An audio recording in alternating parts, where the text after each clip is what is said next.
कहानी का पूरा आनंद लेने के लिए कहानी के पिछले सभी भागों को ज़रूर देखें। उसका लिंक मैं आपको डिस्क्रिप्शन बॉक्स में दे दूँगी और साथ में कमेंट बॉक्स में पिन भी कर दूँगी, तो आप वहाँ से भी जाकर देख सकते हैं।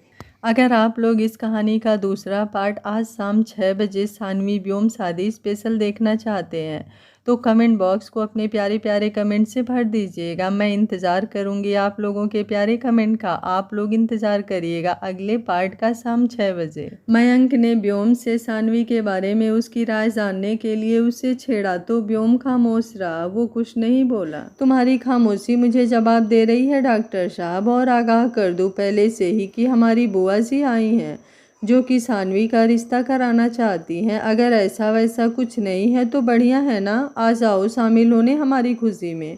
और अगर कुछ है तब तो बस कुछ ही दिन का वक्त है, वरना तेरा मुंह तोड़ दूंगा मैं। अगर सानवी की मर्जी के बिना कुछ हुआ तो मैं रहूं या कोई और, पर फैसला इस बार बस उसका होगा। आ रहा हूं मैं, व्योम ने कुछ गुस्से से कहा तो कॉल कट कर दिया। उसकी बात सुन मयंक के चेहरे पर शरारती मुस्कुराहट आ गई।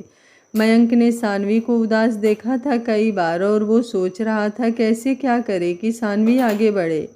उसने ही व्योम से कहा था सानवी से दोस्ती करने का, और कहीं ना कहीं उसने भी नोटिस किया था एक एक पॉइंट, जिससे वो समझने लगा था कि सानवी व्योम के साथ काफ़ी खुश है और चाहता था उसके साथ वो अपनी ज़िंदगी बिताए। इसलिए उसने व्योम की फीलिंग्स पता करने के लिए जानबूझकर उससे ऐसे बात की थी।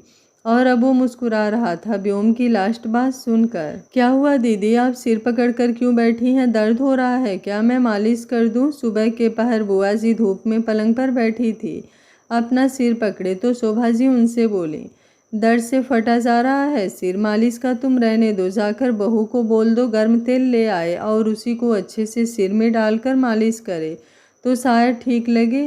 आखिर बहू का भी तो फर्ज बनता है अपनी बुआ सास की सेवा करने का। तुम तो आज तक करती आई हो। जी दीदी, क्यों नहीं, मैं कह देती हूँ, शोभा जी मुस्कुराते हुए बोली। कोमल जी को अभी किचन से अपना काम निपटा कर कोमल जो कि अभी किचन से अपना काम निपटा कर बुटीक के लिए रेडी होने जा रही थी। शोभा जी ने उससे कहा। मालिश को तो उसने हाँ कह दिया, पर इस बात की चिंता भी थी उसे कि आज लेट हो जाएगी। वो तेल गर्म करके आई और बुआ जी की मालिश करने लगी। वाह बहू, बड़ा सुकून मिल रहा, तेरे हाथों में तो जादू है, बुआ जी ने आनंद से अपनी आंखें बंद करते हुए कहा तो कोमल के चेहरे पर मुस्कान आ गई। अच्छा ये बता, शादी को इतने साल हो गए, पोता पोती का मुंह अभी तक नहीं दिखाया, सब ठीक तो है ना? भाभी तो कुछ कह ही नहीं पाती, जबकि पोते पोतियों से खेलने की कितनी चाहत है उनकी, बातों से ही पता चलता है। वो अपने मन में ही बोले जा रही थी, लेकिन उनकी बात सुनकर कोमल के हाथ रुक गए थे। अरे कुछ बोलेगी भी, उसे चुप देख बुआ जी ने कहा। वो बुआ जी, वो पहले घर के हालात कुछ ठीक नहीं थे और मयंक जी इतनी जल्दी बच्चा नहीं चाहते थे, उसने हिचकते हुए कहा। कोमल जल्दी कहाँ है बेटा, तुम्हारी शादी को इतना टाइम हो गया, अगर कोई प्रॉब्लम है तो डॉक्टर से मिल लो एक बार, मैं भी कब से इस बारे में बात करना चाहती थी तुमसे। शोभा जी भी बोली। मैं बात करूँगी इनसे, कहते हुए वो उठी। जाओ अच्छा, अब वरना तुमको भी देरी होगी, बुआ जी अपने बालों को बांधते हुए बोली। कोमल अपनी आंखों की नमी साफ करती हुई कमरे की तरफ आ रही थी। मयंक जो कि कमरे से निकल ही रहा था, उसने ये देख लिया। कोमल क्या हुआ, तबीयत तो ठीक है ना? उसने कोमल का हाथ थामते हुए उसे रूम में लाते हुए पूछा। उसने छोटा सा जवाब दिया। मयंक बोला, तो क्या हुआ, किसी ने कुछ कहा क्या? एक मिनट, बुआ जी ने कुछ बोला तो नहीं? आपको क्या फ़र्क पड़ता है, कुछ भी बोला होगा तो मुझे होगा ना? कहते हुए उसने नाराज़गी से अपना हाथ छुड़ा लिया। कोमल क्या बोल रही हो, दिमाग काम कर रहा है? मुझे फ़र्क नहीं पड़ता कोई, तुम्हें कुछ बोले तो? उसने कोमल की दोनों बाजू पकड़ते हुए उसे अपने सामने किया और पूछा। मैं कब से बोल रही हूँ आपसे कि प्रेगनेंसी में शायद कुछ प्रॉब्लम होगी, तभी आज तक मैं बेबी चाहती हूँ और घर के बाकी लोग भी, पर आपको ये दिखता ही नहीं और सारी प्रॉब्लम्स आपके लिए बड़ी है, वो ज़रूरी है, पर ये क्यों नहीं दिखती? वो रोते हुए कुछ गुस्से से बोली तो मयंक ने उसे अपने सीने से लगा लिया। सब दिखता है मुझे, हम कोशिश तो कर रहे हैं, पेरेंट्स बनना हमारे हाथ में तो नहीं है, बहुत से लोगों को लेट बेबी होता है, इसमें इतना परेशान होने की क्या ज़रूरत है? और मुझे भी नहीं लगता कि बहुत डिले कर चुके हैं हम। तुम ही सोचो बेबी आने के बाद कितनी जिम्मेदारियां बढ़ेंगी। जब होना होगा तो सब हो जाएगा, उसके लिए रोते तो नहीं ना। वो कोमल की पीठ पर हाथ फेरते हुए उसे शांत कर रहा था। मैं हर जिम्मेदारी उठाने को तैयार हूँ, कोमल ने कहा तो मयंक मुस्कुराया। तो हनीमून के टिकट्स करा लूँ, उसने शरारत से कहा तो कोमल उसके सीने पर मारती हुई उससे दूर हो गई। आपको हर वक्त मस्ती सूझती है, कभी भी टॉपिक सीरियस नहीं लेते। मस्ती नहीं कर रहा यार, हम दोनों के क्लोज आए बिना बेबी क्या टपकेगा कहीं से। उसने मुस्कुराते हुए कोमल को अपने करीब खींचा। भाई भाभी मैं बुटीक जा रही हूँ, आप दोनों मेरे नन्हे शैतान को लाने की तैयारी कीजिए आज घर पर रहकर। सानवी तो दरवाजे पर आई थी, उन दोनों को करीब देखकर बोली और बाहर की तरफ भागी। कोमल ने शर्म से अपना चेहरा उसके सीने में छुपा लिया। वहीं मयंक ने अपने सिर पर हाथ रख लिया और आंखें बंद कर मुस्कुराया। इसकी रॉन्ग टाइमिंग बोलने से पहले सोचती नहीं, वो हंसते हुए बोला। कोमल सब ठीक होगा, वैसे तो तुम सारी बातों से ध्यान हटाओ, अगर कोई प्रॉब्लम हुई तो हम सोचेंगे कुछ, ओके। बट तब तक बस खुश रहो, अपने खाने पीने पर भी ध्यान दो, वरना इससे भी प्रॉब्लम हो सकती है। मयंक ने उसका चेहरा हाथों में भरते हुए कहा तो उसने हाँ में सिर हिलाया। मयंक बोला, अच्छा सुनो, वो व्योम आ रहा है आज, तो मैं साफ करवा दूंगी रूम, आप बेफिक्र रहिए। पर व्योम जी अचानक से, उसने कहा तो वो मुस्कुराते हुए बोला, बस कुछ सोचा है, काश वैसा हो जाए तो सब सेट है, टेंशन मत लो, जल्दी ही पता चलेगा। शाम को सानवी घर आई तो हाल में उसे कोई नहीं दिखा।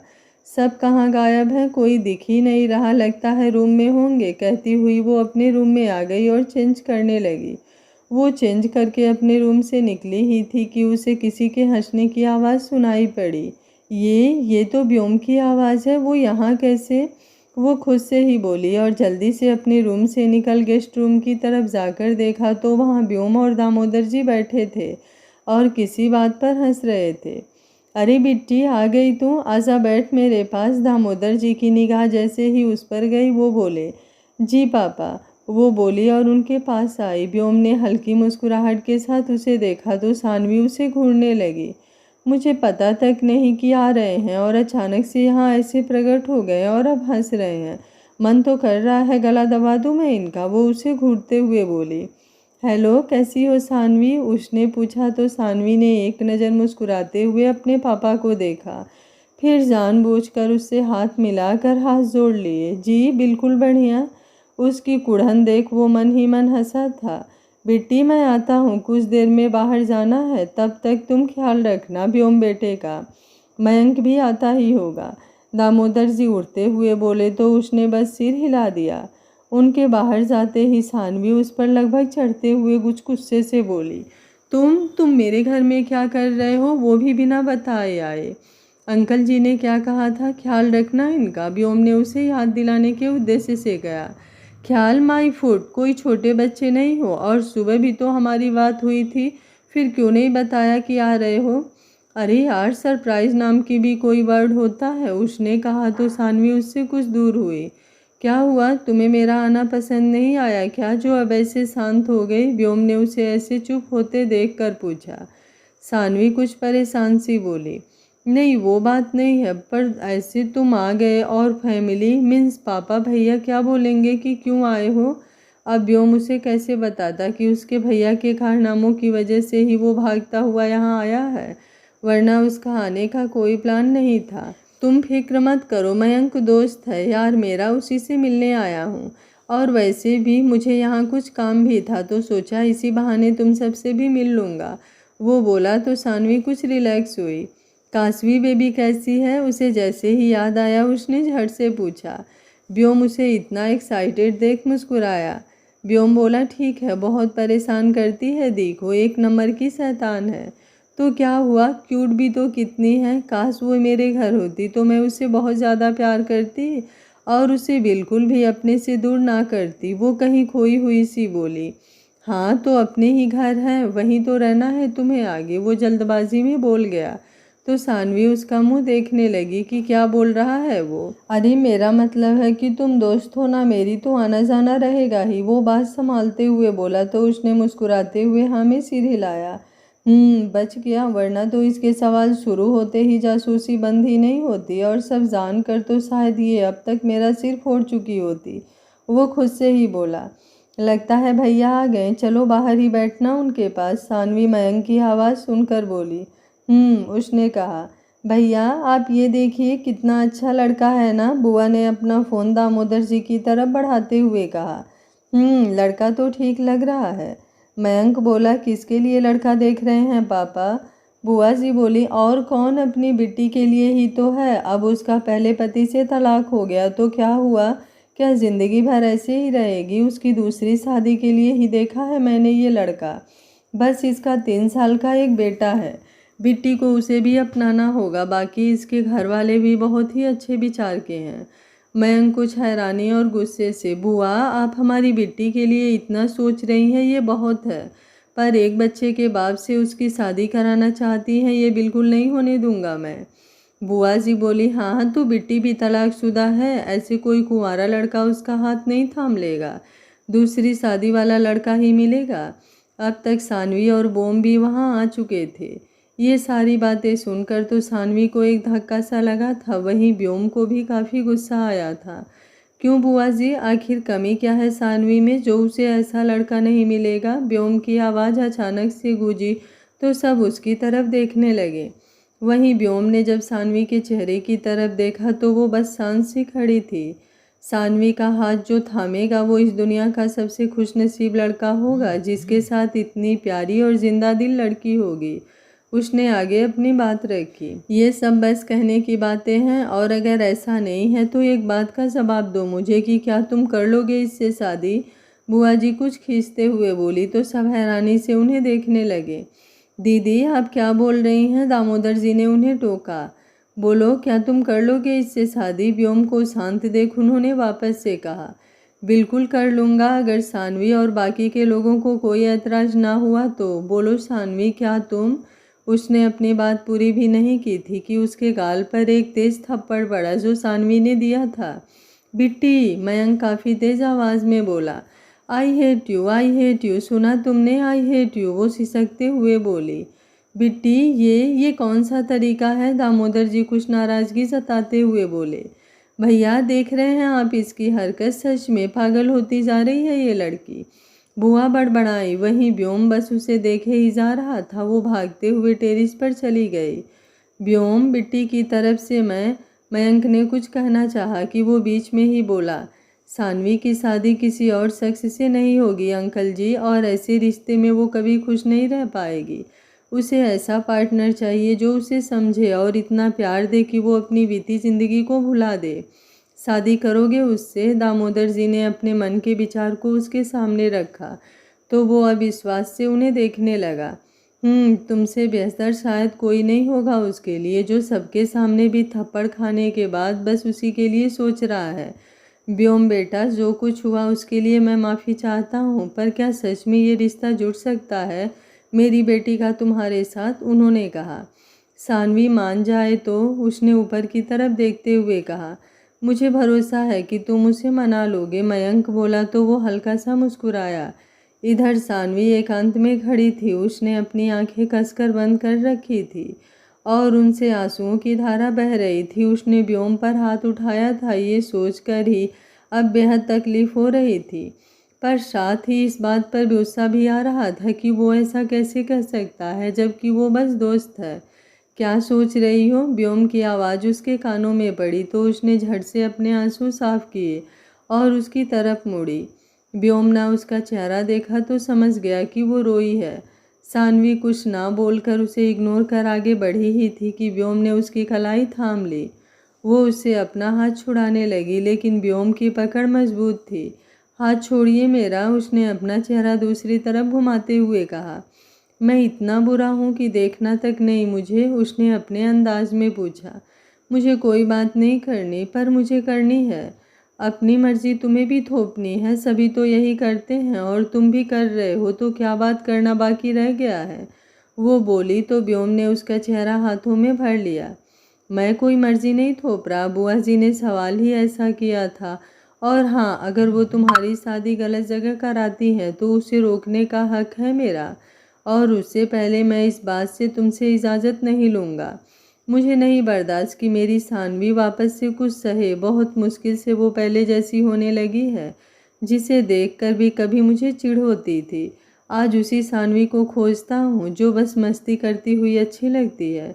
तुम्हें कैसे समझाऊँ मैं कि बस तुम्हारी खुशियाँ चाहता हूँ। वो उसकी आंखों में देखते हुए हर जज्बात बयां कर रहा था। क्यों? क्योंकि मैं तुमसे प्यार करने लगा हूँ, उसने कहा तो सानवी ने उसका हाथ अपने गाल से हटा दिया। पर मैं तुमसे प्यार नहीं करती और बेहतर होगा कि तुम कोई उम्मीद भी मत रखो, वो आगे बढ़ते हुए बोली। बहुत से रिश्तों में शादी के बाद भी प्यार हुआ है, व्योम बोला, और उन रिश्तों में उम्मीदें जिंदा होती है एक दूसरे के प्रति, और इस रिश्ते में ना जो कभी नहीं होंगी और ना ही प्यार, सानवी बोली। मैंने इस शर्त पर प्यार नहीं किया कि तुम भी मुझसे प्यार करो, व्योम बोला। तो जाने क्यों सानवी को अपनी धड़कनें बढ़ती हुई महसूस हुई। वो अब बिना एक भी पल रुके भागते हुए अपने रूम में चली गई। वहीं व्योम को लगा कि सानवी अब उससे नाराज़ हो गई है। मुझे पता था कि वो बहुत नाराज़ होगी मुझसे ये सब जानकर, पर मैं करता भी तो क्या, नहीं रहा जाता अब उसके बिना। एक ऐसी आदत बन चुकी है वो कि जिससे बात किए बिना दिन तक पूरा नहीं होता मेरा। और फिर इसकी शादी कहीं और, वो भी ऐसे शख्स के साथ जैसे बुआ जी बोल रही थी। मैं बिल्कुल नहीं होने दूंगा। वो खुद से ही बातें किए जा रहा था। सानवी अपने रूम में लेटी थी, कसमकस में फंसे हुए। उसे नींद भी नहीं आ रही थी। बेटी क्या हुआ, सोई नहीं अभी तक? कोमल जो कि पानी पीने उठी थी, उसके रूम की लाइट शान देखी तो वहां आते हुए बोली, बस भाभी नींद नहीं आ रही, उसने मायूसी से कहा। तो कोमल ने अपने हाथ में लिए पानी का जग एक तरफ रखा और उसके सिरहाने बैठ गई। और नींद क्यों नहीं आ रही आज मेरी जान को? कहीं अपने डॉक्टर साहब के ख्यालों की दुनिया तो नहीं बसाई जा रही? कोमल ने शरारत से अपनी एक आंख दबाते हुए पूछा। जो देख वो हल्का सा मुस्कुराई और खिसक कर कोमल की गोद में अपना सिर रख लिया। भाभी मुझे कुछ समझ नहीं आ रहा, बहुत कंफ्यूज हूँ और डर भी लग रहा। उसने अवसा कर किसी से अपने दिल की बात बोली थी। किस बात से डर लग रहा है? व्योम को इतने दिन से जानती हो तुम, और तुम्हारे बीच तो बॉन्डिंग भी काफ़ी अच्छी है। व्योम जी को लेकर कभी भी डाउट मत करना बेटी, जितना मैंने उन्हें जाना है वो तुझे हमेशा खुशी रखेंगे। और फिर क्यों मान नहीं जाती तू उनसे शादी के लिए? कोमल ने उसके बालों में हाथ चलाते हुए पूछा। ही लव्स मी, वो अपनी आंखें बंद करके धीरे से बोली। तो कोमल के चेहरे पर बड़ी सी मुस्कुराहट आ गई। ये जानकर वो बहुत खुश हुई।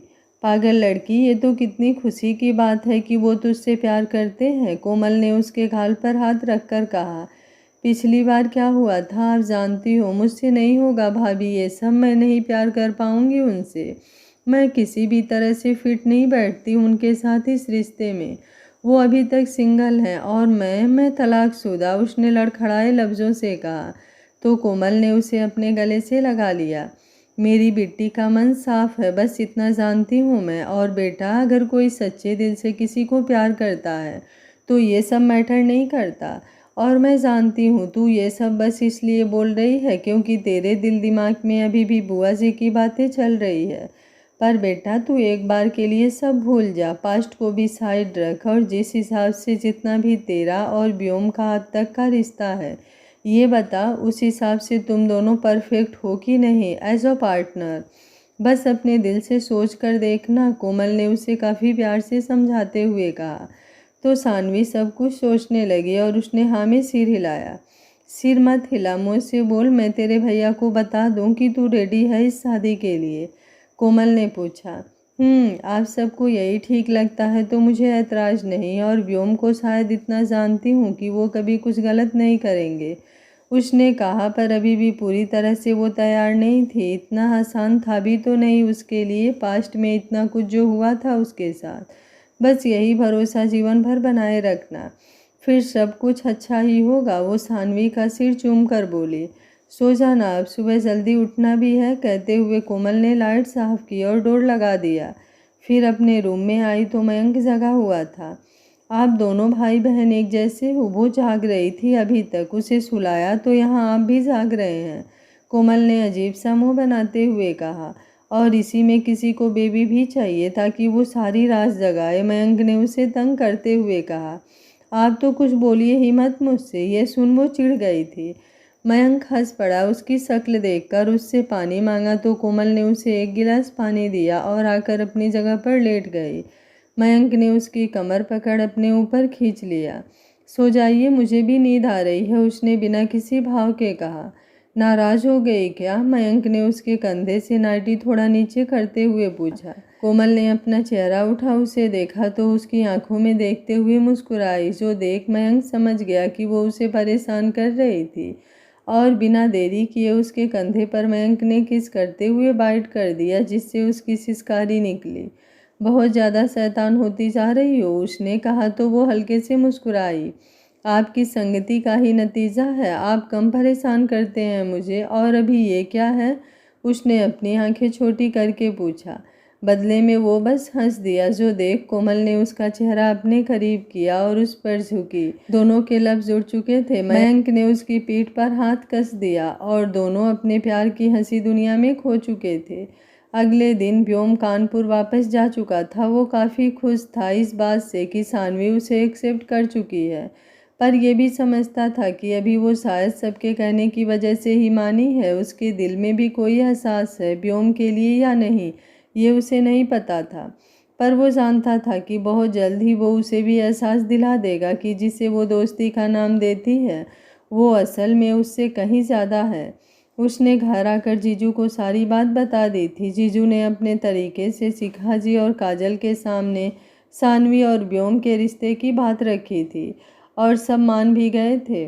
शिखा जी तो बस इसी में खुश थे कि उनका बेटा खुद से शादी के लिए माना है इस बार। लेकिन पिछली बार जो कुछ भी हुआ देखते हुए उन्हें टेंशन भी हो रही थी कि सब लास्ट तक सही रहेगा भी या नहीं। इसलिए 1 महीने बाद की ही शादी की डेट निकलवाई थी उन्होंने और दोनों परिवार वालों को मंजूर भी था। बस कुछ बदला था इस बीच, तो वो थी सानवी।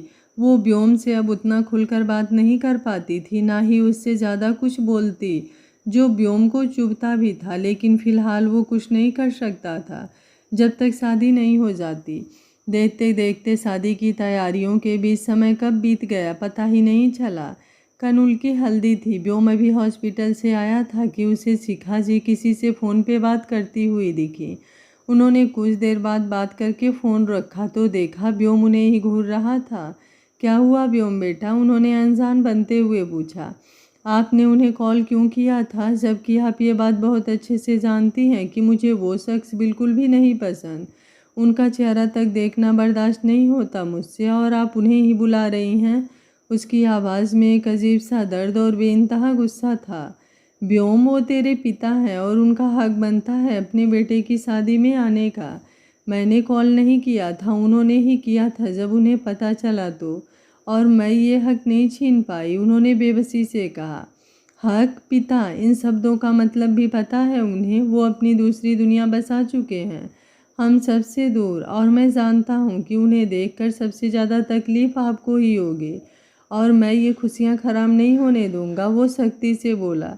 तो शिखा जी की आंखें कुछ भर आईं। व्योम, तू तमीज़ भूल चुका है माँ से बात करने की। काजल, जो उन दोनों की बात सुन चुकी थी, वो बोली। आज सानवी की हल्दी थी तो घर में तैयारी हो रही थी। पूरा घर लगभग पीले फूलों से सजा हुआ था और हाल को भी बहुत अच्छे तरीके से सजाया जा रहा था। सब भागा दौड़ी में ही लगे थे इधर उधर, ताकि कोई कमी न रह जाए। कोमल, जो कि अभी अभी मार्केट से कुछ सामान लेकर आई थी, उसके सिर में अचानक से दर्द उठा और जैसे सर चकराने लगा। वो वहीं अपना सर पकड़कर सोफे पर बैठ गई। क्या हुआ बेटा? तबीयत तो ठीक लग रही है ना? शोभा जी ने उसे ऐसे देखा तो उसके पास आकर पूछा। हाँ मम्मी, ठीक है, बस पता नहीं कैसे चक्कर सा लग रहा है, वो बोली। तुम जाकर रूम में आराम कर लो थोड़ी देर, कल से ही भागा भागी में लगी हो, शायद इस वजह से होगा, या फिर कोई ज़्यादा दिक्कत लगे तो डॉक्टर को बुलाएं। उन्होंने फिक्रमंद रहो, उसके सिर पर हाथ फेरते हुए कहा। नहीं, मैं ठीक हूँ, आप फिक्र मत कीजिए, वो मुस्कुराई। अच्छा ठीक है, फिर जाकर बेटी को देख लो, वो तैयार हुई कि नहीं, कुछ चाहिए तो नहीं उसे? शोभा जी ने कहा तो उसने हाँ में सिर हिलाया। इधर सानवी अपने रूम में बैठी थी। पीले कलर की साड़ी, जो कि व्योम के घर से आई थी, वो उसके बिस्तर पर रखी थी। अभी तक उसने उस साड़ी को ओपन करके भी नहीं देखा था कि उसका फ़ोन बजने लगा। उसने बिना देखे ही फ़ोन उठाया और कान से लगा लिया। हेलो, कौन बोल रहा है? सानवी, मैं। ओह सॉरी, मेरा ध्यान कहीं और था तो मैंने देखा नहीं किसकी कॉल है। It's okay, are you fine? मुझे क्या होगा, मैं ठीक ही हूँ। मुझसे भी नहीं बताना, आज हमारी हल्दी है सानवी, मेरे नाम की हल्दी तुम्हें चढ़ेगी। पर मुझे ऐसा क्यों लग रहा है कि तुम बिल्कुल भी खुश नहीं हो? क्या तुम नहीं चाहती कि ये सब हो? व्योम से कुछ गंभीर होकर उससे सवाल किया। ऐसी कोई बात नहीं है, अगर मेरा इनकार होता तो मैं हाँ ही नहीं बोलती, उसने बात संभालते हुए कहा। व्योम, जिसका दिमाग कल से ही कुछ आसान सा था, उसने कुछ पल चुप रहने के बाद ओके बाय कहा। तुम नाराज मत होना, मैं कोशिश कर रही हूँ कि तुम्हें कोई शिकायत का मौका ना दे सकूँ। मैं सच में चुप। I know everything. मैं नाराज नहीं हूँ, ना हो रहा हूँ। तुम बस स्माइल करो और हर फंक्शन अच्छे से एंजॉय करो। अगर कोई प्रॉब्लम हो, कुछ भी हो तो मुझे कॉल करना, ओके? हैप्पी हल्दी, उसने कहा तो व्योम के शांत से चेहरे पर प्यारी सी मुस्कुराहट आ गई। You too and love you कहते हुए उसने कॉल कट कर दिया। सानवी हल्का सा मुस्कुराई और उसने अब बिस्तर पर रखी उस पीली साड़ी को देखा जो कि बहुत ही प्यारी थी। बिट्टी, तू अभी तक रेडी नहीं हुई? कोमल ने उसे वैसे ही बैठे देखा तो आकर बोली। बस होने सा रही थी, उसने धीरे से कहा। ये साड़ी पहन लो, उसके बाद मैं रेडी किए देती हूँ तुझे। कोमल ने साड़ी उठा उसे देते हुए कहा तो वो कोमल के गले लग गई। क्या हुआ बच्चा? कोमल प्यार से उसके सिर पर हाथ फेरी। थैंक यू सो मच कि आपने इतना साथ दिया मेरा आज तक, वो भावुक होते हुए बोली। तो कोमल की भी आंखें भर आई। एक बार फिर वो उससे दूर होने वाली थी, पर उसे खुशी थी कि इस बात की, अब उसे एक ऐसा जीवन साथी मिल रहा है जिसके साथ वो हमेशा खुश रहेगी। बेटी, ऐसे नहीं करते, मैं साथ हूँ हमेशा, कभी भी तुझे ज़रूरत पड़े तो बेझिझक मुझे याद कर सकती है। और इस बार कुछ भी छुपाना नहीं, वरना मैं फिर कभी बात नहीं करूँगी तुझसे। कोमल ने उसके गाल पर हाथ रखते हुए कहा तो उसने मुस्कुराते हुए सिर हिलाया और बाथरूम में साड़ी लेकर चली गई। इधर व्योम के रूम में वो रेडी हो रहा था कि किसी ने उसकी आंखों पर हाथ रख दिया। प्रणु, अपनी आंखों पर रखी हथेली पर हाथ रखते हुए वो बोला तो खिलखिलाते हुए प्रेरणा ने अपना हाथ हटा लिया। सो स्वीट बी, तुम तो पहचान गए, मुझे बिना देखे ही, वो हंसते हुए बोली। अपनी बंदी को कौन नहीं पहचानेगा उसके टच से, वो शरारत से बोला, क्योंकि इसी वक्त आदित्य भी अंदर आया था और ये सुनकर उसका मुंह बन गया था। साला, तू कभी सुधरेगा नहीं ना? बीबी है अब वो मेरी, उससे फ्लर्ट करना बंद कर दे, वरना मैं तेरी वाली को कॉल करके तेरी हरकतें बताने लगा तो ये जो शरारत तेरे चेहरे से टपकती है ना, वो गायब ही हो जानी है, उसने चिढ़ते हुए कहा। जो सुन, प्रेरणा और व्योम दोनों ही हंस पड़े। तेरी ही बीबी है, मैं ले भी नहीं रहा, अब दोस्त से मिलना है कि बस बीबी ही दिख रही यहाँ भी, व्योम ने कहा तो आदि मुस्कुराता हुआ उसके गले लग गया। We are so happy for you यार, वरना जब मैं और प्रेरणा शादी कर रहे थे तभी भी मुझे बहुत बुरा लग रहा था तेरे लिए, आदित्य ने मायूसी से कहा। आदि, गिल्ट फील करने की ज़रूरत नहीं है, तुझे पता है बी ने तो पहले से ही सानवी पर नज़र रखी थी, उसे बस उसकी ही फिक्र लगी रहती थी, मैंने देखा है इसकी नज़रों में, है ना वी? प्रेरणा ने व्योम को आई विंक करते हुए पूछा तो वो शर्मा गया और अपना सिर खुजाने लगा। अरे भाई बस करो तुम दोनों, मेरे साले साहब को तंग करने का हक सिर्फ मेरा है, सामर्थ वहाँ आते हुए बोला तो सब हंस पड़े।